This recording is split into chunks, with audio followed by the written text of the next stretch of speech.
who tried his level best to clear his exams at university, but he repeatedly failed, and finally he just gave up. Thinking that marriage would be the best way to make him responsible, his family got him married. After the marriage, the man took up a job as a primary school teacher, but due to lack of experience was mocked by the students and finally removed by the school authorities in just a few weeks' time. When he returned home that day, his wife wiped his tears and comforted him.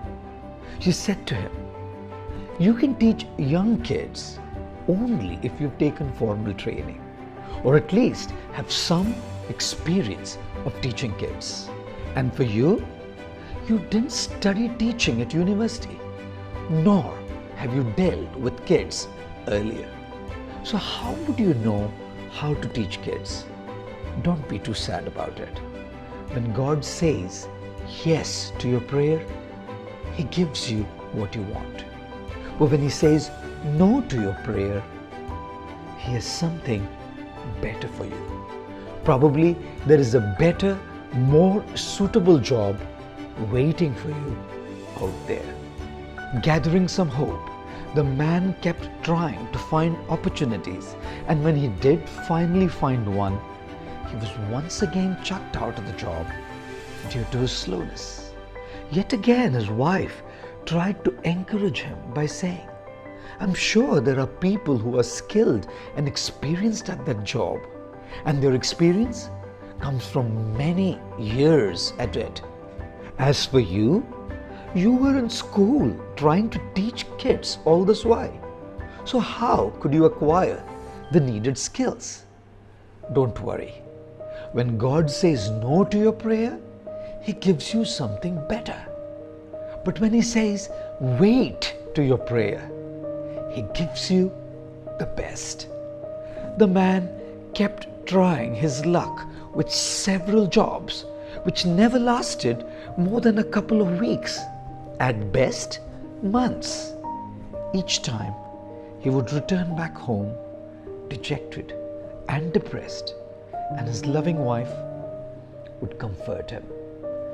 Never once was she disappointed or resentful.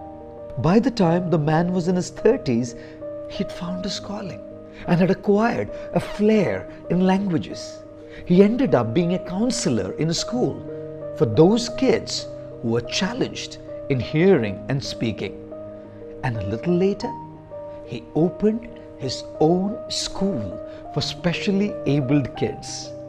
In a couple of years, he set up a chain of stores in different cities and provinces selling apparatus and equipment for the specially abled, and went on to become a multi-millionaire. One day, the now rich man asked his wife, "When I was so negative about my own future, how could you have so much faith in me?" The reply that his wife gave him was simple yet very profound and inspiring. She said, "When a piece of land is not suitable for planting wheat, we should try planting beans. And after all the years of efforts, if beans are not growing well, we should try planting fruits or veggies. And if the vegetation doesn't work, we can scatter buckwheat seeds. These seeds will one day bloom into flowers, and on the very land itself, there will be one seed that will germinate and grow." After having listened to the wife's explanation, the man wept. Her faith in him, her love, her patience, her persistence was actually responsible for the successful empire that they now owned. Ladies and gentlemen, no one in this world is useless.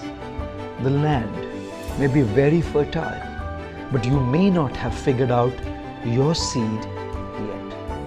It takes a while to figure out what's your seed, what works for you.